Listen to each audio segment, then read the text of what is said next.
بسم الله الرحمن الرحيم إن الحمد لله نحمده ونستعينه ونستغفره ونعوذ بالله من شرور أنفسنا ومن سيئات أعمالنا من يهده الله فلا مضل له ومن يضلله فلا هادي له ونشهد أن لا إله إلا الله وحده لا شريك له ونشهد أن محمدا عبده ورسوله أما بعد السلام عليكم ورحمة الله وبركاته. Payg'ambarimiz Muhammad sallallohu alayhi vasallam hayotini, siyratlarini o'rganishda davom etamiz. O'tgan darsimizda Yamanga Nasroniy dinini kirib kelishi haqida suhbat qilgan bo'ldik. Inshaalloh bugungi darsimiz Yamanga Habashlarning kirib kelishi haqida bo'ladi.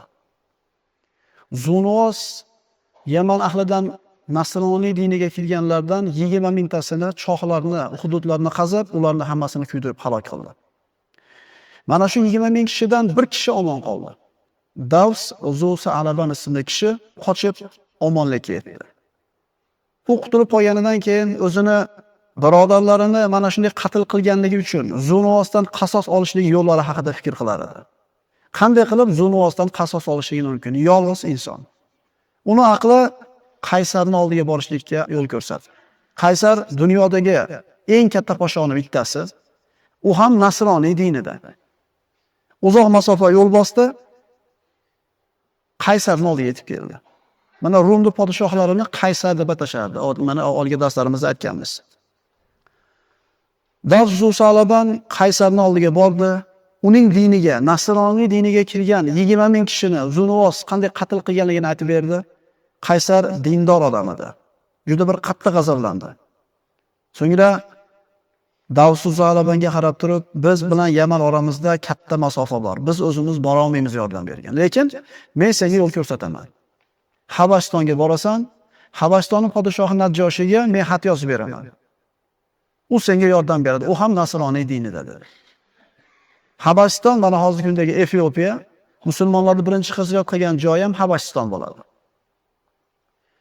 Qaysar Davsu Salabanga elchilarni qo'shib Najjoshiga yubordi.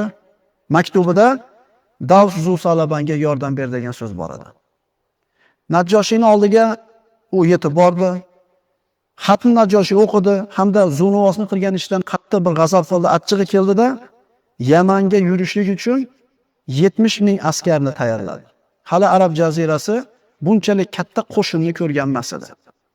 Najjoshi bu 70 ming qo'shinini boshlig'i qilib, Ariyoz ismli kishini tayinladi. Ariyoz bu qo'shinning qo'mondoni edi.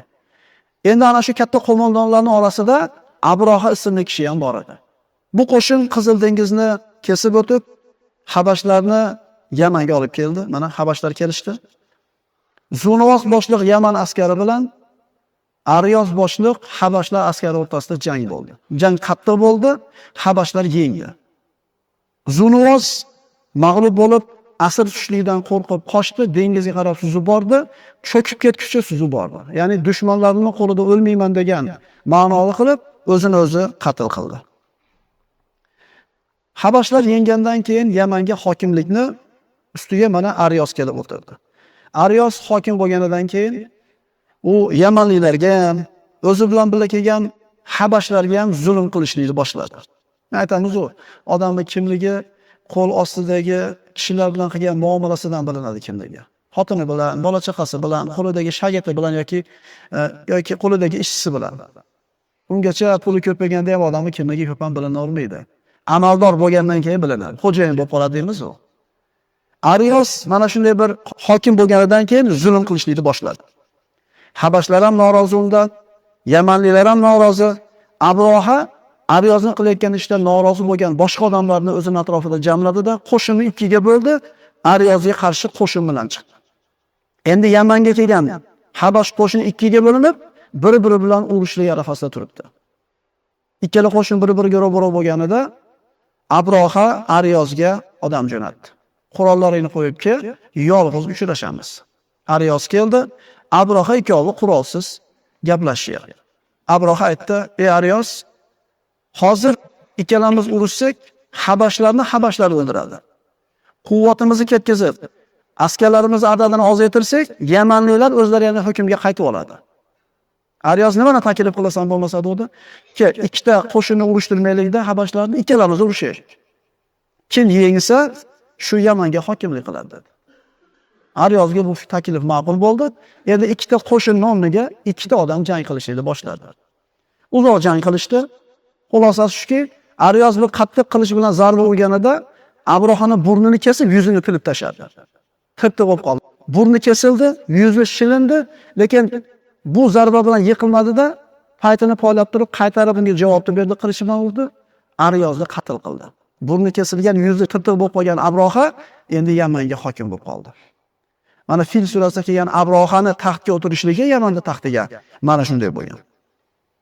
Abroha Ashram deganda ana shu yuzi tirtiq Abroha degan ma'no bo'ladi. Yamanga jo'natilgan Habash qo'shini ikkiga bo'linib, biri ikkinchisiga qarshi turganligidan hamda uni Yamanga vali qilib jo'natgan Aryozni Abroha qatl qilganligidan xabar topgan Najjoshi juda bir qattiq g'azablandi. G'azablanib, Yamanga o'zim askarim bilan boraman. Allohga qasam, Yaman tuprog'ini bosaman oyog'im bilan. Hamda Abrohani mana shu qilgan ishi uchun jazolab, uni xor qilgan ma'noda sochini olib tashlayman dedi. Sochini qirib tashlashlik uni xor qilishlik ma'nosini bildirardi. Allohdan olmaga qasam ichdi. Abroha bundan xabar topdi, Najjoshidan qo'rqdi. Chunki Najjoshiga qarshi turishlikka quvvati ham yo'q edi. Odamlar itoat ham qilmasdi unga, chunki podshoh Najjoshi Habashlarning podshohi. Nima qildi?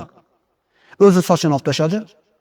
Sochini bir xaltaga solib, Yamandan bir siqim tuproqni olib xaltaga solib, Najjoshiga jo'natdi. Najjoshi, seni qasamingni men oqladim. Mana Yamanda tuprog'ini bos, mana sochim olindi dedi. Men senga itoatdaman, men senga tobiman, seni hukming ostidaman. Aryoz bizga zulm qilgandan keyin shu ishni qildim dedi. Najjoshi uni qilgan ishdan rozi bo'ldi. Endi borishida nima kerak bor? Qasam oqlandi, sochi olindi. Abroha xor bo'ldi. Abrohani Yamanga hokim bo'lishligiga Najjoshi rozi bo'ldi. Shu bilan ish tugadi, lekin Abroha Najjoshining g'azabidan qo'rqib, uni muhabbatini yana ham yaxshiroq qozonay degan maqsadda Yamanda katta bir kanisa qurishlikka amr qildi. Kanisa bu cherkov. Uni ismi Qulays. Kanisa bitganidan keyin Najjoshiga Abroha maktub yozib aytdiki, Najjoshi, men seni hurmating uchun katta bir kanisa qurdim va seni hurmating ziyoda bo'lishligi uchun butun arab qabilalarini kanisaga kelib, Qulaysga kelib haj qilishliklarini, ziyorat qilishliklarini buyurayman dedi. Haqiqatan kanisa tutdi. Habashlarning qo'shiniga hech qaysi arab qabilalarining kuchi yetmas edi. Kuchli qo'shini bor edi. Butun arab qabilalariga buyruq qildi, hammang kelib Qulaysni ziyorat qildi. Arab qabilalariga bu xabar tarqar ekan, arablarning orasidan Ahli Nasi degan bir qabilaga ham yetib bordi. Ahli Nasi kimlar ular? Ahli Nasi bu arablarning orasida o'ziga bir xos hurmati, boshqalardan ajrattiradigan bir sifati bor edi. Afzalligi shu ediki, urush qilishlik harom bo'lgan oylarni orqaga surishlik Ahli Nasida haqida belgilab qo'ygan arab qabilalari. Agar ular mana shu oyda urush qilishlik harom bo'lgan oyda urush hisob bo'laveradi desa, ularni haqqi edi. Bu Ahli Nasib nihoyatda bir Ka'batullohni hurmat qiladigan, Ka'bani buyuk sanaydigan qavmlardan edi. Endi Abrohaning hukmi yetib keldi. Ahli Nasiblardan bittasi eshitib turib, bu nima? Qulaysini Baytullohga tenglashtirmoqchimi dedi-da, borib ana shu Qulays kanisaning ichiga kirdi. Kirib qazoi hojat qildi. Ana shu hojatni olib devorlariga surtib, kanisaning iflosini chiqarib tashladi. Mana Ahli Nasiblarni kimligi haqida. Arablar Ibrohim alayhisalom dini deydi, shariati deydi. Yillar o'tishligi bilan zamonlar o'tib, ilm ko'tarib, olimlar yo'q bo'lib ketganidan keyin Ibrohim alayhisalomning shariati yo'q bo'lib ketdi. Faqat ba'zi bir asarlari qoldi. Ka'bani ulug'lashlik, Arafotda turishlik, sa'y qilishlik va harom oylarda urush qilishlik harom bo'lgan oylarni hurmat qilar edi. Bu oylar 4 ta edi. Rajab, Zulqa'da, Zulhijja, Muharram. Alloh subhanahu va taolo aytadi: Astagfirullah, inna iddatash shuhuri 'indallahi 12 shahra fi kitabillahi yawma khalaqas samawati wal ard minha arba'atun hurum. Albatta Allohning nazdida oylarning sanog'i Alloh osmonlar va yerni yaratgan kunda belgilab qo'yilgandek 12 oydir. 12 oy, 1 yil deyapti Alloh taolo. Ulardan 4ti urush harom qilingan oylardir. Mana Rajab alohida keladi, Zulqa'da, Zulhijja, Muharram birin-ketin keladi. 4 oy.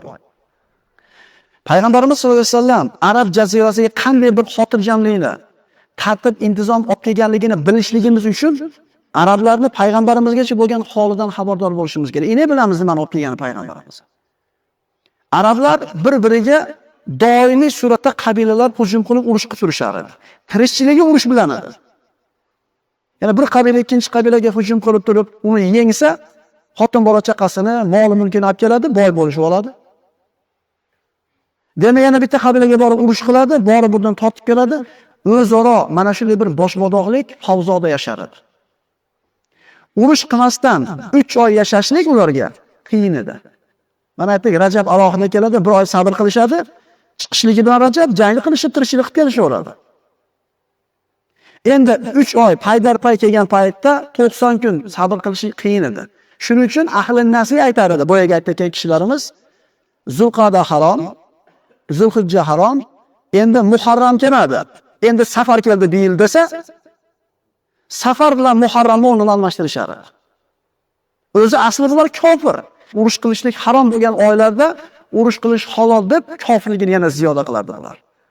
Nasiy degani kechga surish, ortga surish degan ma'no bildiradi.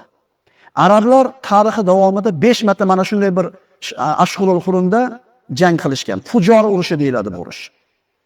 Urush qilish harom oylarda qilingan jang Fujor urushi deyiladi. Payg'ambarimiz sollallohu alayhi vasallam mana shu 5-Fujor urushida qatnashgan. Havozin qabilasi Makkaga hujum qilgan paytda makkaliklar o'zlarini himoya qilgan. Bunaqa holatda hujum qilish mumkin emas bu oyda, lekin himoyalanish mumkin. Payg'ambarimiz sollallohu alayhi vasallam aytadilar: "Kuntu anbulu li amami yawmal fujor." Fujor urushida amakilarimga kamon o'qlarni olib berib turganman dedi. 5 marta mana shu urush harom qilingan oylarda arablar jang qilishgan. Ular ahli nasiylar Muharramni safardan keyin keladi desa, haqqi bor deyishganida, shuning uchun ularning hurmati baland edi. Alloh taolo nima deydi? Astagfirullah, innaman nasi'u ziyadatun fil kufr, yudallu bihi allazina kafaru yuhillunahu ama va yuharrimunahu ama, liyuati'u iddata ma harramalloh. Ularda qilayotgan ishini kufr ekanligini Alloh taolo bayon qilib aytadi. Shak shubhasiz harom oylarni chetga surish ortiq darajadagi kofirlikdirki, u sababli kofirlar butunlay yo'ldan toyilurlar.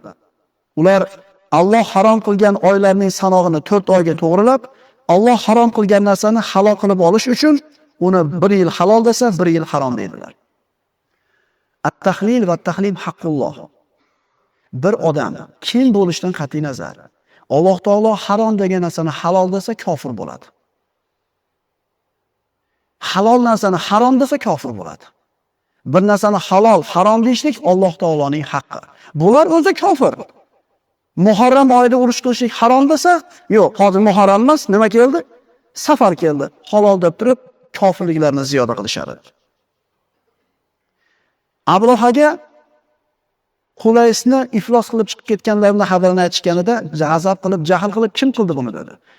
Ahli nasiylardan bittasi ekan dedi. Ahli nasiy kim? Ular Ka'bani nihoyatda buyuk sanaydigan xos arab qabilasi. Ka'ba nima? Ka'ba arablar haj qiladigan uy. Demak, arablarning haj qiladigan uyini men bayram qilmasdan turib, demak hech qaysi Qulaysni ziyorat qilgani kim ekan dedi. Qo'shin to'pladi, Ka'batullohni buzishlik niyati bilan Makkaga qarab yurib keldi. Yamandan chiqar ekan Abroha Ka'batullohni buzishlik uchun nihoyatda bir katta bir ulkan filni, Mahmud ismli filni o'zi bilan olib chiqdi. Bu fil Ka'batullohni buzish kerak edi. Abrohani yo'lini to'sishlik uchun bir qancha arab qabilalari qo'shin to'plab chiqishdi. Arablar taslim bo'lgan emas. Arablar unga tek qo'yib berishgan emas Ka'bani buzishlikka. Xususan Husun qabilasining sayyidi Nufayl ibn Hubayb al-Husumi kichkinaga bir qo'shin to'plab chiqdi, mag'lub bo'ldi.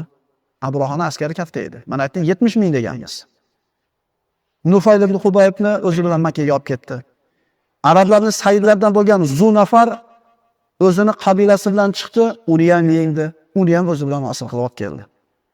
Abroha Toifga kelguncha qarshilikka ro'baro bo'lib turdi. Lekin Toif ahli, Toifda yashaydigan Saqif qabilasi Abrohani Ka'bani buzishligiga qarshi emasliklarini aytishdi. Biz qarshi emasmiz, qo'rqishdi. Chunki Abroha Toifni ham vayron qilmasin deb, biz qarshi emasmiz, buzover. Niyatimizda to'g'riligini yana bitta dalili, senga Ka'bani ko'rsatadigan odamni ham qo'shib beramiz deydi. Ya'ni xiyonat. Butun arab qabilalari qarshi bo'lib turgan narsaga Saqifdan bo'lgan Abu Rug'ol ismli kishi Ka'bani ko'rsataman deb yo'l boshiga chiqdi. Abu Rug'ol Makka ga yaqin kelgan paytda vafot etdi. Toif bilan Makka o'rtasida ko'mildi va arab qabilalari uni qabrini toshbo'ron qilishlikni odat qilishdi. Chunki butun qabilalarga, butun arab xalqiga xilof ravishda xiyonat qilib Ka'bani ko'rsatgan edi. Abu Rug'ol xiyonatkor odam edi. Shuning uchun hozirgi kunda ham arablarda bir odamni xiyonatkor deyishmoqchi bo'lsa, Zurug'ol deb qo'yishadi. Abroha Makka ga yaqin keldi. Abrohani askarlari Makka ahlini, Makkani tashqarisida boqib yurgan tuyalarini hammasini tortib o'zlarini qilishib qo'ydi. Ularning ichida, mana shu tuyalarning ichida 200 tasi Payg'ambarimiz sollallohu alayhi vasallamning bobosi Abdul Muttolibning tuyasi edi. Abdul Muttolib ana shu paytda Makka mukarramani mutlaq sayyid edi. Eng hurmatli oqsoqol edi. Tuyalarini Abrohani askarlari olib qo'ygandan xabar topgan Abdul Muttolib Abrohani oldiga kelib, kirishlikni izn so'radi. Abroha arablardan birortasini qabul qilishini xohlamas edi. Abdul Muttolib podshohning oldiga kirishga chora topolmasdan asiri bo'lib kelayotgan Zunafarning oldiga bordi. Mana aytdik, Abrohaga qarshi urushib asir bo'lib kelgan ikkita arab sayyidi bor edi. Zunafarning oldiga kelib, nima maslahat berasan? Podshohning oldiga qanday qilib kirsam bo'ladi? Zunafar aytdi, men asirman, men qo'limdan hech narsa kelmaydi. Lekin dedi, senga bir yo'l ko'rsataman. Ana shu filni, Mahmud ismli filni yetaklovchisining ismi Unays bo'ladi. Zunafar bilan Unays yo'lda kelayotib, ham suhbat bo'lib qolgan bo'ladi.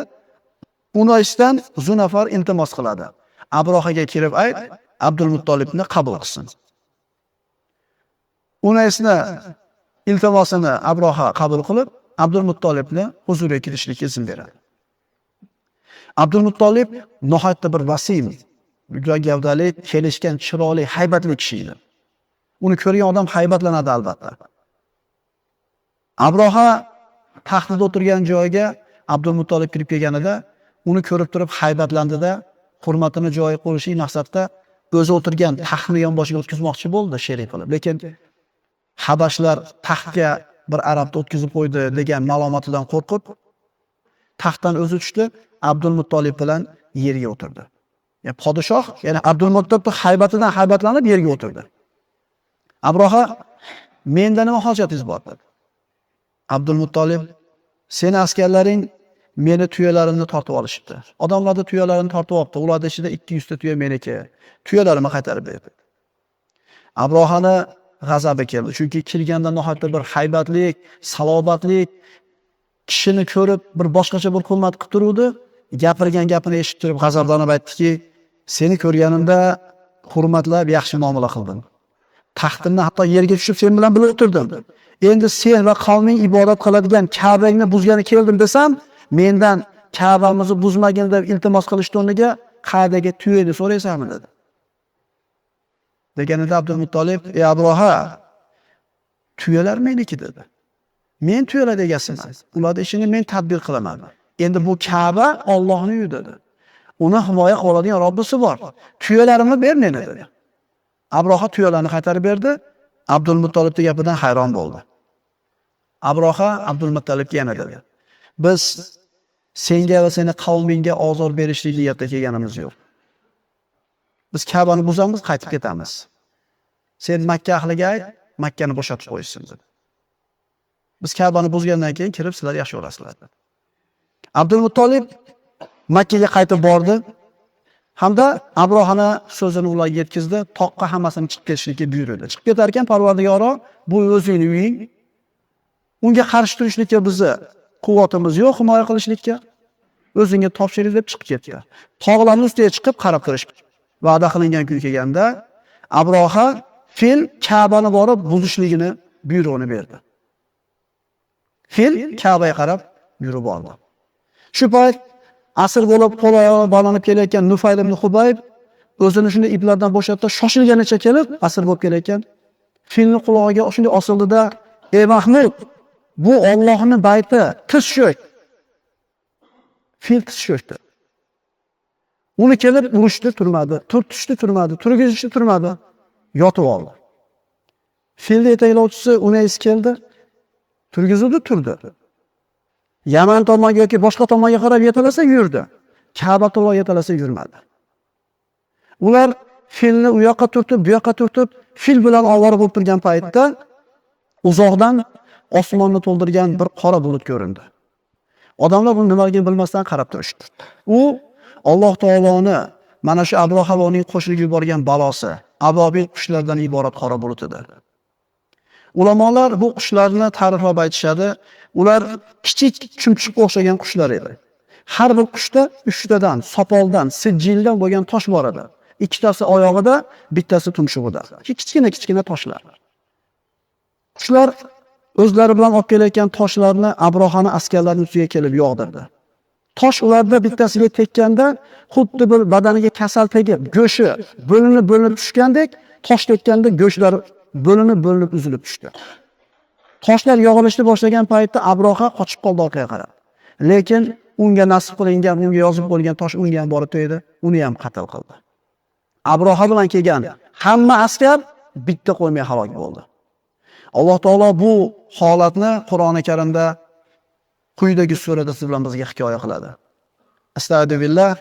Alam taro kayfa fa'ala robbuka bi ashabil fil? Alam yaj'al kaydahum fi tadlil wa arsala alayhim tayran ababil tarmihim bi hijaratin min sijil faj'alahum ka'asfin ma'kul. Ey Muhammad, Parvardigoringiz fil egalarini qanday halok qilganini ko'rmadingizmi? U zot ularning Ka'batullohni vayron qilish uchun qo'llagan barcha hiyla-nayranglarini barbod qilmadimi? U zot ularning ustiga sopoldan bo'lgan toshlarni otadigan to'p qushlarni yuborib, ularni qurt-qumursqalar tomonidan chaynab tashlangan somon kabi ilma-teshik qilib yubordi. Alloh taolo bularning ustiga qanday balo jo'natdi? Yana bir mulohaza qilaylik. Abroha Allohning uyini buzaman deb, Allohga dushmanlik qilib, yer yuzidagi eng katta hayvonni yetalab keluvdi. Alloh taolo o'zini mahluqotlaridan eng kichkina bo'lgan chumchuqqa o'xshagan qushlar bilan uni xor qildi. Va la ya'lam junuda robbika illa hu. Parvardigoringizni qanday qo'shini bor ekanligini faqat o'zi biladi.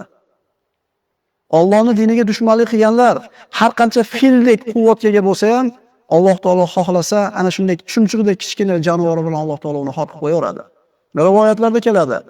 Namrud, kofir podshohlarda o'tgan Namrud Ibrohimni Robbisini o'ldirdim deb osmonga nayza otdi deyiladi. Alloh taoloni o'ldirdim degan edi. Alloh taolo uni qanday xor qildi? Kichkinagina chivin uni burnining ichiga kirib ketdi. Mana shu boshining ichiga kirib joylashib olib, shunday bir qishtirganda, qimillaganda azoblanardi. U nima chorasini topishdi? Chivinni to'xtatish uchun oyoq kiyimlaridan boshiga urilganda, shunda haliga chivin to'xtar edi. Ya'ni xor qilishligini ko'ringki, yana u cho'loq chivin deyiladi. Odamlarda oyog'ini qaydaga kalishi bilan boshiga urilganda, shu jinni orom olardi, tek tursa yana bir bezovta qilar edi. Alloh taoloning diniga dushmanlik qilganlar har qancha kuch-quvvatli bo'lmasin, har qanday choralari ko'p bo'lmasin, har qanday hiylalari ko'p bo'lmasin, Alloh taolo albatta ulardan kuchli bo'lgan, buyuk bo'lgan zot. Bu bo'lib o'tgan voqeadan keyin arablarni qalblarida Ka'baga bo'lgan muhabbat, haybat, hurmat yana ziyodalashdi. Bilishadi Allohning ekanligini, lekin bu bo'lib o'tgan ish ularning iymonini yana ham ziyoda qilib qo'ydi. Ka'ba Allohning ekanligiga. Arablar shu paytgacha taqvim tutishmas edi. Endi mana shu fil voqeasi sodir bo'lgandan keyin taqvim yuritisha boshladi. Fil yilidan 6 yil burun, fil yilidan 8 yildan keyin va hokazo. Mana shu fil voqeasi sodir bo'lgandan keyin 50 kun o'tganidan keyin payg'ambarimiz Muhammad Mustafa sallallohu alayhi vasallam dunyoga keldi.